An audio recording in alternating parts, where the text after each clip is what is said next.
तर या सगळ्या प्रकरणावरती सामाजिक कार्यकर्ते अंजली दमानिया यांनी नेमकी काय प्रतिक्रिया दिली आहे पाहूयात. आता त्यांच्या आमदारकी आणि मंत्रिपदावर राहूच शकत नाहीत. त्यांनी अपील करावं, त्यांनी हायकोर्टात जावं, सुप्रीम कोर्टात जावं, पण ते आमदार आणि मंत्री असूच शकत नाही.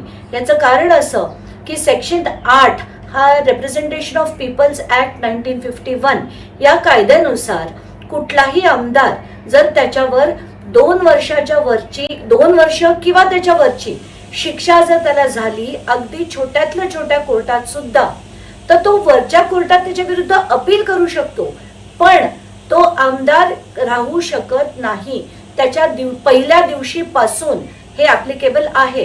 कारण कसं झालंय, सुप्रीम कोर्टाने सेक्शन 8(4) जो होता रिप्रेझेंटेशन ऑफ पीपल्स ऍक्ट, त्याला आता अल्ट्रा व्हायरस म्हणजे हा कायदा आता लागू होत नाही असं सुप्रीम कोर्टाचे आदेश आहेत.